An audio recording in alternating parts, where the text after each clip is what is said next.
Hello friend, तो कैसे हो आप सभी। स्वागत करते हैं आप सभी का युवा जी क्विज में। तो फ्रेंड आज से जो है कि बिहार मध्य निश्चित सिपाही न्यू भर्ती के लिए आज से एक सीरीज चलाया जा रहा है, क्योंकि समय देखिएगा बहुत कम है और कम समय में परफेक्ट तैयारी करने के लिए ये सीरीज आप सभी को दिया जा रहा है। पहला जो सीरीज रहेगा वो इतिहास का रहने वाला, हिस्ट्री का, जिसमें कि 500 क्वेश्चन आपको कवर करवाया जाएगा और बिल्कुल चैप्टर वाइज रहेगा, टॉपिक वाइज रहेगा, ध्यान रखिएगा आप सभी। और ये सीरीज को अगर आप सभी कवर कर लीजिएगा तो काफ़ी हद तक आपका बेहतरीन तैयारी हो जाएंगे।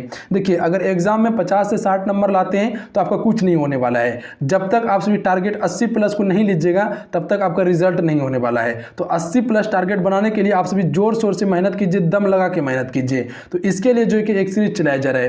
पहले आपको इतिहास कवर करवाएंगे, उसके बाद जो कि पॉलिटी संविधान कवर करवाएंगे, उसके बाद जो है कि आपको ज्योग्राफी भूगोल कवर करवाएंगे, उसके बाद जो है कि आपको अर्थशास्त्र इकोनॉमी कवर करवाएंगे और उसके बाद आपको साइंस कवर करवाएंगे। तो इस प्रकार से हर सब्जेक्ट का 500 अगर क्वेश्चन आप सभी चैप्टर वाइज कवर कर लीजिएगा तो काफी बेहतरीन तैयारी हो जाएंगे। तो चलिए लगाइए आज की सेट को। देखिए, क्वेश्चन का लेवल देख के आपको पता चल जाएगा कि किस प्रकार का सेट है।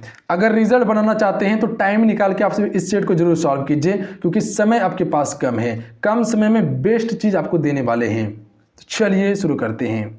आइए, फर्स्ट क्वेश्चन है। फर्स्ट क्वेश्चन जो है वो सिंधु घाटी सभ्यता टॉपिक से है। हड़प्पा सभ्यता का प्रचलित नाम है। तो राइट आंसर ऑप्शन में से हो जाएंगे सिंधु घाटी की सभ्यता। याद रखिएगा आप सभी, सी राइट आंसर रहेंगे। देखिए, बिल्कुल सारा चीज चैप्टर वाइज आप सभी कवर कर लीजिए। कम समय बचा हुआ है, कम समय में आपका परफेक्ट तैयारी हो जाएंगे। अगर आप सभी इस सीरीज को कवर कर लीजिएगा टाइम निकाल के, तो जरूर टाइम निकाल के आप सभी इस सीरीज को कवर कीजिए। सिंधु घाटी सभ्यता निम्नलिखित में से किस युग में पड़ता है। तो राइट आंसर ऑप्शन में हो जाएंगे आदि ऐतिहासिक युग में पड़ता है। फ्रेंड याद रखिएगा आप सभी, डी राइट आंसर रहेंगे। अगला क्वेश्चन देख लीजिए, क्वेश्चन नंबर 3। सिंधु घाटी के लोग विश्वास करते थे। तो राइट आंसर ऑप्शन में हो जाएंगे मातृशक्ति में विश्वास करते थे सिंधु घाटी के लोग, यानी ऑप्शन में डी राइट आंसर रहेंगे। अगला क्वेश्चन देखिए, क्वेश्चन 4।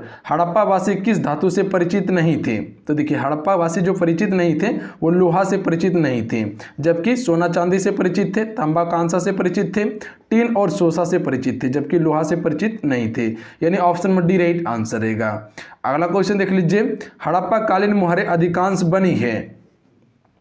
राइट आंसर ऑप्शन में हो जाएंगे सेल खेड़ी से बनी होती थी हड़प्पा कालीन के अधिकांश मुहरें। फ्रेंड ऑप्शन में ए राइट आंसर रहेंगे।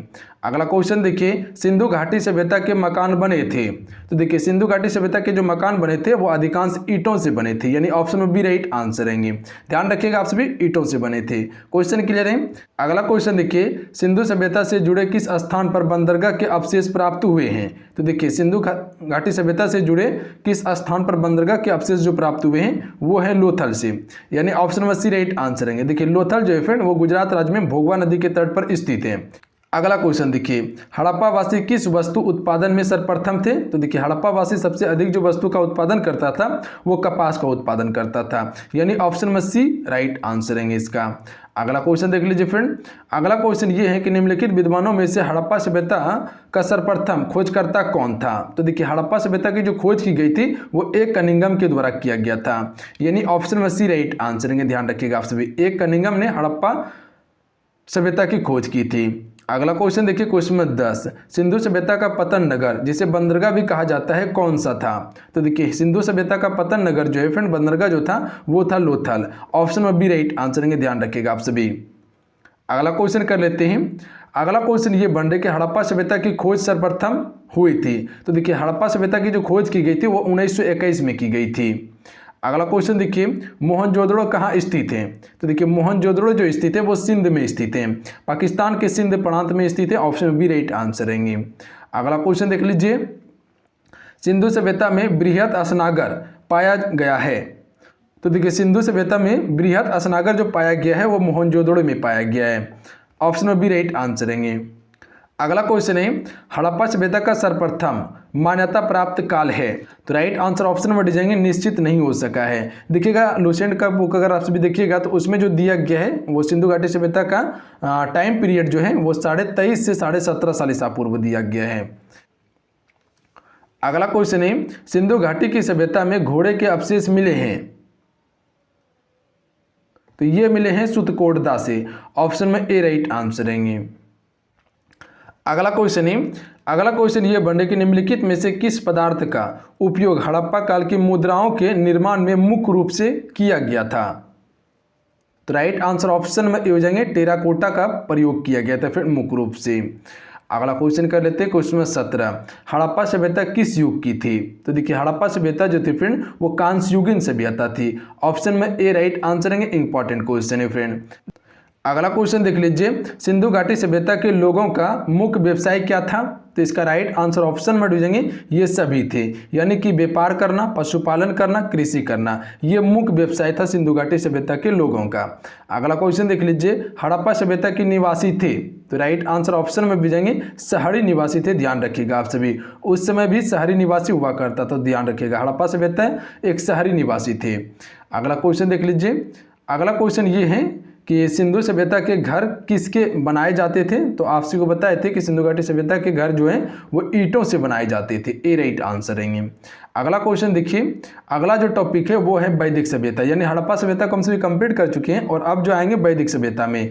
क्वेश्चन नंबर 21 है कि ऋग्वेद के किस मंडल में शूद्र का उल्लेख पहली बार मिलता है? तो देखिए शूद्र का जो उल्लेख मिलता है पहली बार फ्रेंड वो मिलता है आपका 10वें मंडल में, यानी ऑप्शन में डी राइट आंसर है। ध्यान रखिएगा आप सभी, किस मंडल में? 10वें मंडल में। अगला क्वेश्चन देख लीजिए, पुराणों की संख्या कितनी है? तो आप सबको बताऊंगे कि पुराणों की संख्या जो है वो 18 है, यानी ऑप्शन में ए राइट आंसर है फ्रेंड। अगला क्वेश्चन देख लीजिए, असंतों का सदमय कहाँ से लिया गया है? तो ये जो लिया गया है फ्रेंड वो लिया गया है ऋग्वेद से, जो कि सबसे प्राचीन वेद है। ऑप्शन में ए राइट आंसर रहेंगे। अगला क्वेश्चन देख लीजिए, अगला क्वेश्चन ये बन रहा है कि आर्य भारत में बाहर से आए और सर्वप्रथम बसे थे?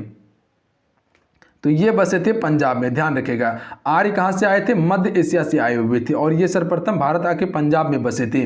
देखिए फ्रेंड अब सभी एक बात याद रखिएगा कि वेदों की अगर संख्या पूछे तो कितना वेद है? 4 वेद है। कौन कौन सा? ऋग्वेद, यजुर्वेद, सामवेद और अथर्ववेद है। सबसे अंतिम का वेद जो है वह अथर्ववेद है। ध्यान रखिएगा आप सभी।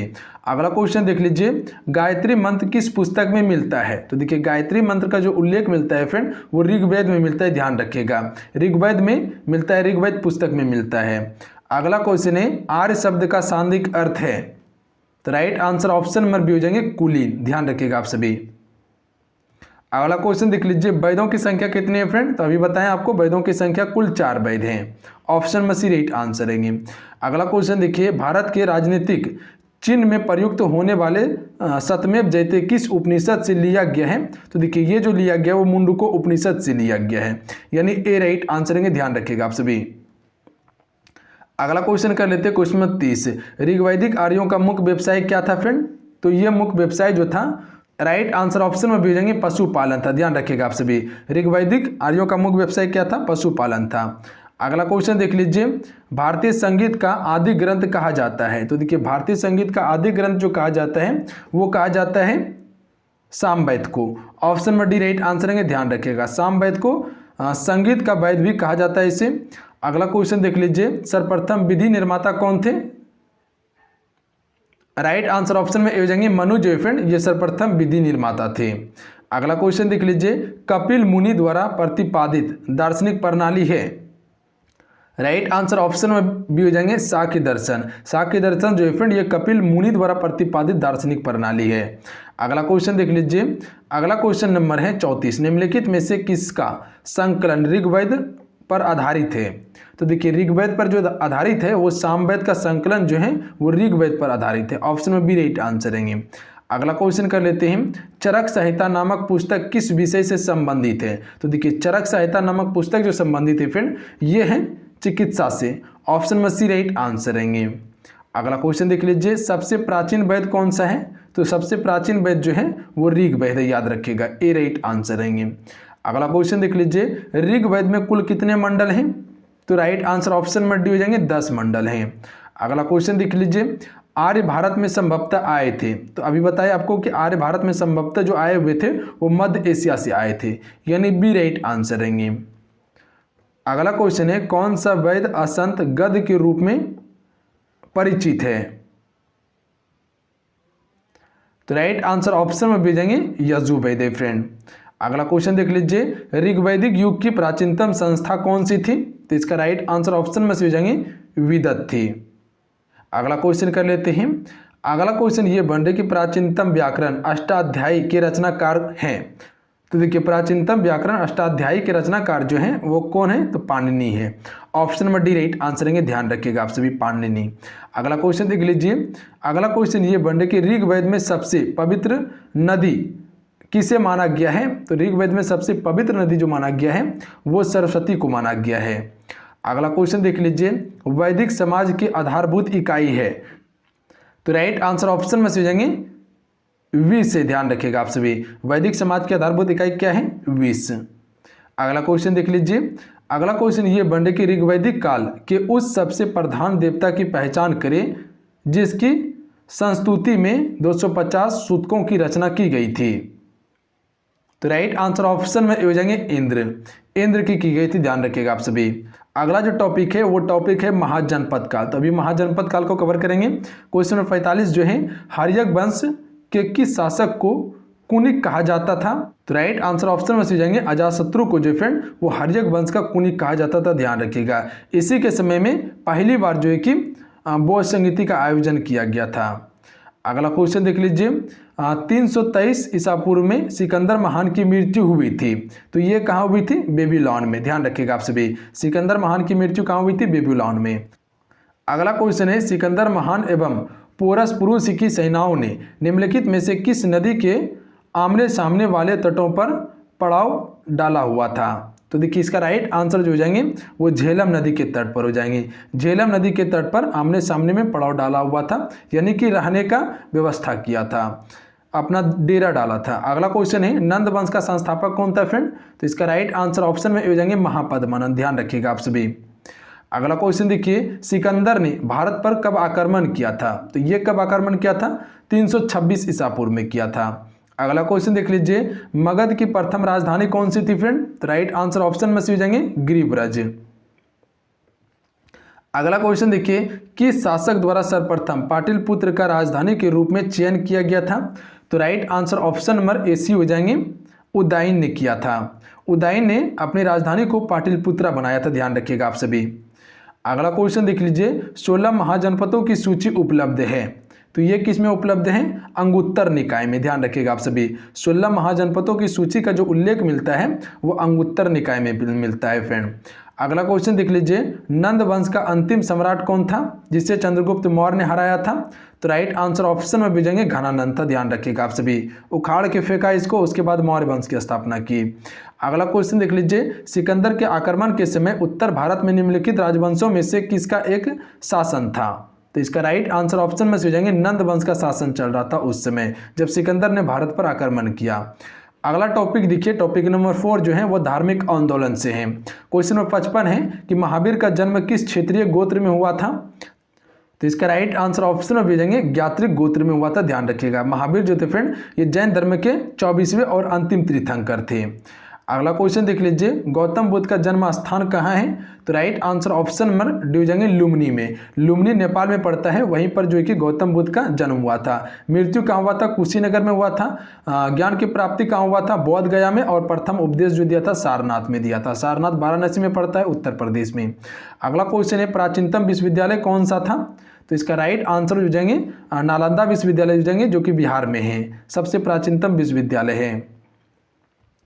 अगला क्वेश्चन देख लीजिए, महावीर की मृत्यु कहाँ हुई थी, इसका राइट आंसर ऑप्शन में दीजिएगा पावापुरी में मृत्यु हुई थी, जो कि कहाँ पे पड़ते हैं, राजगीर में।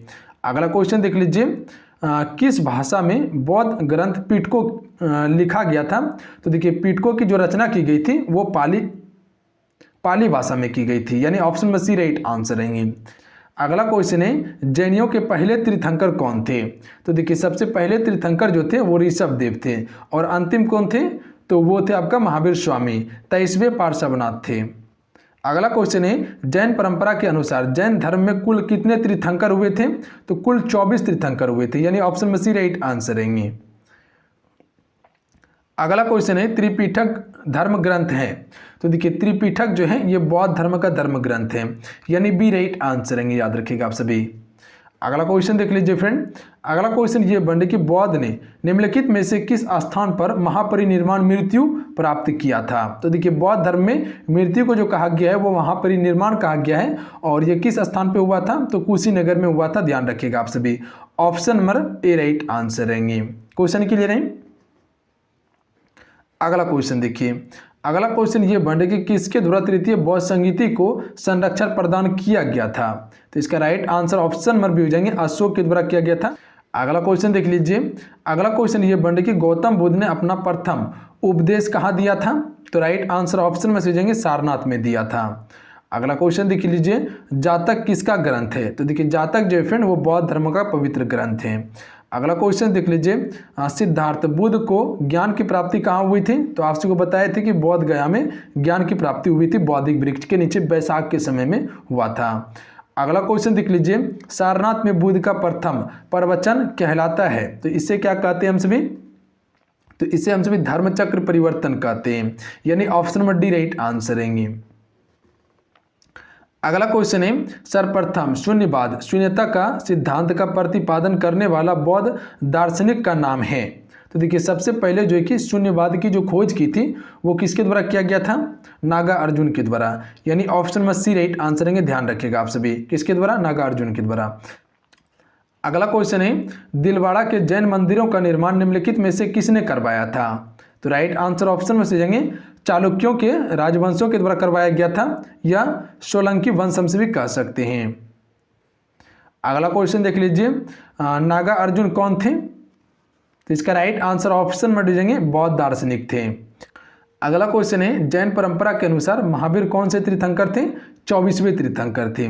ऑप्शन में डी राइट आंसर रहेंगे, सबसे अंतिम तीर्थंकर थे। अगला क्वेश्चन देखिए, महावीर स्वामी का जन्म कहाँ हुआ था। तो इसका राइट आंसर ऑप्शन नंबर ए हो जाएंगे, कुंडल ग्राम में हुआ था, ध्यान रखिएगा। अगला क्वेश्चन देख लीजिए, कनिष्क के शासन काल में चतुर्थ बौद्ध संगीति सभा किस नगर में आयोजित की गई थी। तो राइट आंसर ऑप्शन में से जाएंगे कुंडल वन में किया गया था, कश्मीर में, ध्यान रखिएगा आप सभी। और ये ईस्वी की प्रथम शताब्दी में की गई थी। पहला जो हुआ था वो राजगीर में हुआ था, अजातशत्रु के शासनकाल में।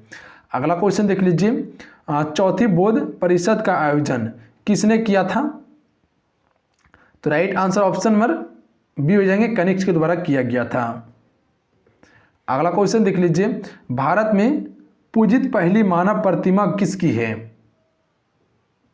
तो इसका राइट आंसर ऑप्शन में हो जाएंगे गौतम बुद्ध का है, ध्यान रखिएगा, जो कि पूजा किया जाता है इसका प्रतिमा का। अगला क्वेश्चन है, तृतीय बौद्ध संगीति का आयोजन कहाँ हुआ था। तो right answer option number B हो जाएंगे, पाटलिपुत्र में हुआ था, ध्यान रखिएगा। ऑप्शन में बी या सी कर लीजिएगा आप सभी, पाटलिपुत्र में हुआ था। अगला क्वेश्चन है, बुद्ध की मृत्यु के बाद प्रथम बौद्ध संगीति की अध्यक्षता किसने की थी। इसका राइट आंसर ऑप्शन में हो जाएंगे महाकश्यप के द्वारा किया गया था, जो कि अजातशत्रु के शासनकाल में 483 ईसा पूर्व में किया गया था। 483 ईसा पूर्व कर लीजिएगा, 483 ईसा पूर्व में किया गया था, कहाँ पे, राजगीर में। अगला क्वेश्चन देख लीजिए, गौतम बुद्ध का जन्म कब हुआ था। तो इसका राइट आंसर ऑप्शन में हो जाएंगे 563 ईसा पूर्व में हुआ था। अगला क्वेश्चन है, बौद्ध शिक्षा केंद्र था। तो देखिए बौद्ध शिक्षा केंद्र जो था वो विक्रमशिला विश्वविद्यालय था, इनमें से ए राइट आंसर रहेंगे। अगला क्वेश्चन है, प्रथम जैन महासभा का आयोजन कहाँ हुआ था फ्रेंड। तो इसका राइट आंसर ऑप्शन में हो जाएंगे पाटलिपुत्र में। अगला क्वेश्चन देख लीजिए, तृतीय जैन सभा का आयोजन कहाँ हुआ था। तो इसका राइट आंसर ऑप्शन में भेजेंगे बल्लभी में हुआ था, ध्यान रखिएगा। देखिए जैन सभा और बौद्ध सभा दोनों में अंतर है, ध्यान रखिएगा। ये जैन धर्म का था और वो बौद्ध धर्म का था। अगला क्वेश्चन देख लीजिए, मलिंद पन्नो मलिंद के प्रश्न राजा मलिंद और किस बौद्ध भिक्षु के मध्य संवाद के रूप में हैं। तो ये जो है फ्रेंड वो नागसेन के संवाद के रूप में है, ए राइट आंसर रहेंगे। अगला क्वेश्चन देख लीजिए, महावीर ने जैन संघ की स्थापना कहाँ की। तो ये जो की थी पावा में किया था। अगला क्वेश्चन देख लीजिए, जैन साहित्य को कहा जाता है। तो इसे जो कहा जाता है फ्रेंड वो आगम कहा जाता है।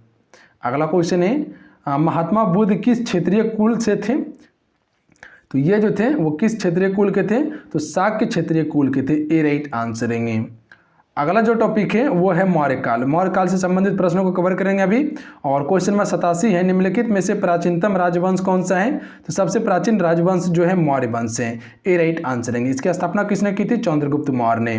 अगला क्वेश्चन है, कौटिल्य या चाणक्य किसका प्रधानमंत्री था। तो चंद्रगुप्त मौर्य का प्रधानमंत्री था। इसकी कूटनीतियों के कारण चंद्रगुप्त मौर्य ने घनानंद को पराजित किया, उसके बाद मौर्य वंश की स्थापना की थी। अगला क्वेश्चन है कलिंग विजय के उपरांत अशोक महान ने निम्नलिखित में से किस धर्म को अंगीकार कर लिया था? तो वो क्या था? बौद्ध धर्म को ध्यान रखिएगा। बौद्ध धर्म के अनुयायी थे अशोक। अगला क्वेश्चन देख लीजिए। अगला क्वेश्चन ये बन कि प्राचीन भारत का वह प्रसिद्ध शासक जिसने अपने जीवन के अंतिम दिनों में जैन धर्म को अपनाया था वो कौन था? तो इसका राइट आंसर ऑप्शन नंबर हो जाएंगे चंद्रगुप्त मौर्य था। देखिए चंद्रगुप्त मौर्य जो थे फ्रेंड वो जैन धर्म के अनुयायी थे, जबकि अशोक जो थे वो बौद्ध धर्म के अनुयायी थे। अगला क्वेश्चन ये है कि मौर्य साम्राज्य की स्थापना किसने की थी? तो राइट आंसर ऑप्शन में भी जाएंगे चंद्रगुप्त मौर्य ने। अगला क्वेश्चन है कि मुद्रा राक्षस का लेखक निम्न में से कौन है? तो राइट आंसर ऑप्शन में भी जाएंगे विशाखदत्त। देखिए विशाखदत्त ने मुद्रा राक्षस पुस्तक की रचना की थी फ्रेंड। अगला क्वेश्चन ये बन रहा कि मौर्य काल में शिक्षा का सर्वाधिक प्रसिद्ध केंद्र था। तो राइट आंसर ऑप्शन में से जाएंगे तक्षशिला था, ध्यान रखिएगा आप सभी। अगला क्वेश्चन देखिए। अगला क्वेश्चन ये है कि निम्नलिखित में से विद्या की सबसे पुरानी पीठ कौन सी है? तो देखिए विद्या की सबसे पुरानी पीठ जो है वह तक्षशिला ही है, ध्यान रखिएगा, जहाँ पर कौटिल्य चाणक्य जो कि पढ़ाया करते थे वहाँ के शिक्षक थे। अगला क्वेश्चन देख लीजिए। मेगास्थनीज की पुस्तक निम्न में से क्या है? तो देखिए मेगास्थनीज की जो पुस्तक थी वो इंडिका थी, ध्यान रखिएगा। मेगास्थनीज चंद्रगुप्त मौर्य के शासनकाल में ही भारत आया हुआ था। अगला क्वेश्चन देख लीजिए। अशोक के शिलालेखों में से प्रयुक्त भाषा कौन सी है? तो इसका राइट आंसर ऑप्शन में भी हो जाएंगे प्राकृतिक के, ध्यान रखिएगा। देखिए अर्थशास्त्र की रचना किसने की थी? तो चाणक्य ने की थी, ध्यान रखिएगा आप सभी इस चीज को। अगला क्वेश्चन देख लीजिए। पाटलिपुत्र को किस शासक ने सर्वप्रथम अपनी राजधानी बनाई थी? तो ये बनाई थी चंद्रगुप्त मौर्य ने। ए राइट आंसर है, ध्यान रखिएगा आप सभी। अगला क्वेश्चन कर लेते फ्रेंड। अगला क्वेश्चन ये बन रही कि चंद्रगुप्त मौर्य ने सेल्यूकस को कब पराजित किया था? तो इसका राइट आंसर ऑप्शन में भेजेंगे 305 ईसा पूर्व में। अगला क्वेश्चन देख लीजिए। अशोक ने 261 ईसा पूर्व में कलिंग को जीतने के बाद क्या किया? तो देखिए राइट आंसर ऑप्शन में से जाएंगे भारी रक्तपात देखकर युद्ध की नीति को सदा के लिए त्याग दिया था, ध्यान रखिएगा। कलिंग कहाँ पड़ते हैं? उड़ीसा में पड़ते हैं। इस युद्ध के बाद जो है कि अशोक ने क्या किया? तो भारी रक्तपात देखकर युद्ध की नीति को त्याग दिया था, ध्यान रखिएगा आप सभी। उसके बाद बौद्ध धर्म के अनुयायी हो चुके थे ये। अगला क्वेश्चन देख लीजिए और आज के ये लास्ट सवाल है। अशोक के अधिकांश अभिलेख किस भाषा एवं लिपि में है? तो इसका राइट आंसर ऑप्शन नंबर ए हो जाएंगे प्राकृतिक और पाली भाषा लिपि में, ध्यान रखिएगा। प्राकृतिक एवं पाली भाषा लिपि में अधिकांश अशोक के शिलालेख। तो चलिए आज कितना ही। आज की इस क्लास में हमसे कुल 100 क्वेश्चन कवर किए हैं इतिहास का। बिल्कुल चैप्टर वाइज आपको क्वेश्चन दिया जाएगा। दूसरे पार्ट में हम सभी 100 क्वेश्चन को कवर करेंगे और फिर तीसरे पार्ट में हम सभी 100 क्वेश्चन को कवर करेंगे। तो इस प्रकार से कुल 500 क्वेश्चन कवर करने वाले हैं। 500 प्लस क्वेश्चन कवर करेंगे ताकि आपका पूरा हिस्ट्री कंप्लीट हो जाएगा। उसी प्रकार से जो है कि भारतीय संविधान का 500 क्वेश्चन कवर करेंगे, बिल्कुल टॉपिक वाइज कवर करेंगे। इससे क्या होगा, आपका सारा डाउट क्लियर हो जाएंगे और एक बार में सारा चीज आप रिवीजन कर सकिएगा और अच्छा स्कोर कर पाइएगा, आप सभी हाईएस्ट स्कोर कर पाइएगा पेपर में आप सभी। तो ये सीरीज को आप सभी कंप्लीट जरूर सॉल्व कीजिएगा और डेली शाम में 7 बजे एक आप सभी को टेस्ट सीरीज भी दिया जाता है, तो शाम में 7 बजे जुड़ के उस टेस्ट सीरीज को जरूर सॉल्व कीजिए। तो चलिए आज कितना ही। आज के क्लास का सवाल नीचे कमेंट बॉक्स में जरूर बताइएगा। अगर आज का ये क्लास अच्छा लगा, हेल्पफुल होगा तो क्लास को लाइक कीजिएगा और अपने दोस्तों में जरूर शेयर कीजिएगा। और जो भी युवा शक्ति जीके क्विज के एप्लीकेशन से नहीं जुड़े तो जरूर जुड़िए आप सभी, तो जाइए और क्लास से जुड़िए आप सभी। लिंक नीचे डिस्क्रिप्शन में दिया हुआ है। और आप सभी जो ई बुक को डाउनलोड नहीं किए तो जरूर कर लीजिएगा, जिसमें कि आपको जीके जीएस का ई बुक दिया जा रहा है। उसमें 700 प्लस क्वेश्चन है जीके जीएस का, जो कि सारे सिलेक्टेड क्वेश्चन है, काफ़ी स्कोर करने में मदद करेगा आपको। ये सभी जो दे रहे हैं वो किस लिए दे रहे हैं आपको, ताकि आप हाईएस्ट स्कोर करके एग्जाम को क्रैक कर सके, क्योंकि 50-60 नंबर से कुछ नहीं होने वाला है। जब तक 80 प्लस टारगेट नहीं बना के चलिएगा तो आपका रिजल्ट नहीं होगा। तो 80 प्लस टारगेट बनाने के लिए आप सभी हर चीज़ को पढ़िए दम लगा के, तभी आप अच्छा स्कोर कर पाइएगा। तो चलिए मिलते हैं। जय हिंद, वंदे मातरम। अपना ध्यान रखिएगा, पढ़ाई करते रहिएगा। जय हिंद।